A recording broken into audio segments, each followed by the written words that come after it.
내일 26일은 임시정부 주석이었던 백범 김구 선생 서거 72주년입니다. 관련해서 법률방송은 김구 선생이 해방 이후 귀국해 거주했던 경교장 등 근대 문화유산들의 보존과 복원 문제를 짚어봤습니다. 왕성민 기자입니다.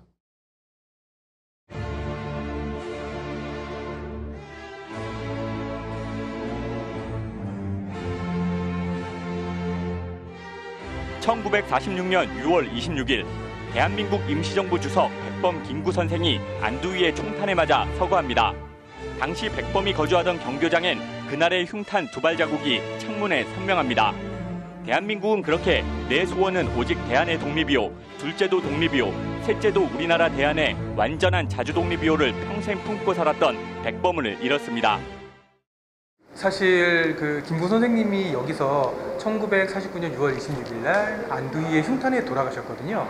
근데 김구 선생님이 49년 6월 26일 날에 돌아가셨다는 것들은 많이 알고 있지만 백범의 운명을 마지막까지 지켜본 경교장.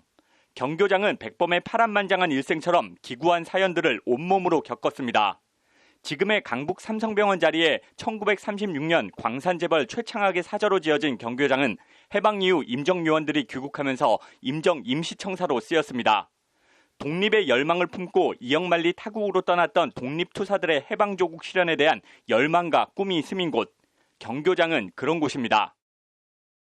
사실은 이 경교장이라는 곳 자체가 백범 김구 선생님이 돌아가신 장소이기도 하지만 사실 임시정부의 마지막 청사이기도 하거든요. 그리고 이 경교장이 건국 이전에 일종의 건국을 위해서 활동했던 임정 요원들의 건국의 요람이었던 경교장은 그러나 정적인 이승만 대통령 집권 이후 쇠락의 길을 걷습니다. 백범이 안두희의 총탄에 쓰러진 이후 경교장은 대만 대사관, 월남 대사관, 미군 부대 숙소로 전락했습니다. 그나마 현 강북 삼성병원인 고려병원 인수 후에는 약품 창고와 병원 사무실로 사용되며 본래의 정신과 모습을 완전히 잃었습니다. 말 그대로 우리 국민이라면 그런 정부, 국가에 대한 그런 일도 있겠고 그리고 김구 선생님에 대한 것도 있겠고 그런 것들을 모르고 지나간다면은 좀 아쉽지.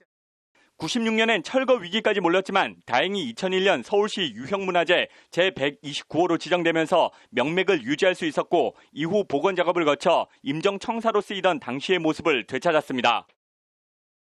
여기가 경교장 2층인데요. 여기 김구 선생님이 여기서 임시정부 활동을 할 때 일종의 집무실 겸 숙소 겸으로 썼던 곳이라고 보시면 될 것 같습니다. 예, 네. 이쪽 공간이고요. 예, 여기 사진도 보시면 그때 활동하셨던 내용들이 나와 있습니다. 최근엔 3.1 만세운동을 전 세계에 타전한 당시 AP통신 기자였던 엘버트 테일러가 살았던 종로구 행촌동의 딜쿠샤 가옥도 복원 작업을 마쳤습니다. 미국인 사업가이자 언론인이었던 테일러는 고종 황제 장례식, 3.1 만세운동, 일제의 제암리 학살 사건을 타전하다 1942년 일제에 의해 추방됐습니다. 산스크리트어로 기쁜 마음의 궁전이라는 뜻을 가진 딜쿠샤는 1963년 국가 소유로 전환됐지만 방치되어 오다 안전진단 D등급을 받고 철거 위기를 맞기도 했습니다. 하지만 우여곡절 끝에 2017년 등록문화재 제687호로 지정되면서 고증을 거쳐 지금의 모습을 되찾았고 지난 3월 1일 일반에 공개됐습니다. 관련해서 서울역사박물관 도시유적전시과 안미경 학예연구사는 건축적으로도 딜쿠샤는 공동벽 쌓기라는 조적 방식을 적용한 건물로 한국 근대 건축사에서 딜쿠샤 외에는 유사 사례를 거의 찾아볼 수 없다고 복원 의미를 부여했습니다. 경교장이나 딜쿠샤는 뒤늦게나마 복원과 보존 작업이 이루어지고 있지만 아직 갈 길이 멉니다. 예, 지금 아직까지 복원이 안 된 공간도 많이 남아 있고요. 지금 여기 앞에 보시는 곳은 1층에서 있었던 써는 공간인데 위쪽 공간입니다. 그래서 여기 뒤쪽에 있는 병원 본관이랑 붙어 있어서 여기를 지금 복원할 수가 없어서 당장 근대문화유산인 등록문화재 3개 가운데 1개가 안전관리 D등급 이하로 관리가 제대로 이뤄지지 않고 있는 것으로 파악됐습니다. 등록문화재는 가보개혁 이후 만들어진 건축물이나 시설, 기록, 장비 등 근대문화유산 가운데 보존 및 활용 가치가 있어서 문화재로 지정된 경우입니다. 문화재로 지정되고도 관리가 제대로 안 돼 다른 것도 아닌 안전 문제로 철거 위기에 몰린 등록문화재가 수두룩하다는 얘기입니다. 그나마 이런 등록문화재 보존, 관리 업무를 수행할 지자체 학예사도 턱없이 부족한 실정입니다. 관련 법 규정이 미비하기 때문입니다. 현재 학예 연구직의 배치는 박물관 및 미술관 진흥법에만 규정이 되어 있습니다. 그래서 지방자치단체에는 학예 연구직 배치에 대한 의무 규정이 없습니다. 이로 인해 가지고 비전문가가 문화재 업무를 맡기도 하는 등 문화재 관리와 보존에 구멍이 뚫려 있는 건데 이런 미비점을 보완하기 위해 더불어민주당 이상원 의원은 지난 10일 문화재보호법 개정안을 대표 발의했습니다. 법안은 국가지정 문화재와 시, 도 지정 문화재가 있는 지자체는 문화재 업무를 담당하는 전문 인력을 의무적으로 배치하도록 하는 내용을 골자로 하고 있습니다.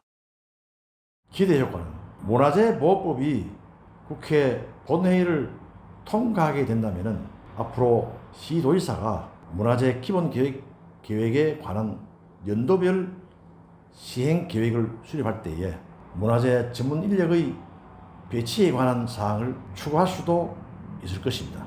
좀 더 책임 있는 문화재 행정이 이루어질 것을.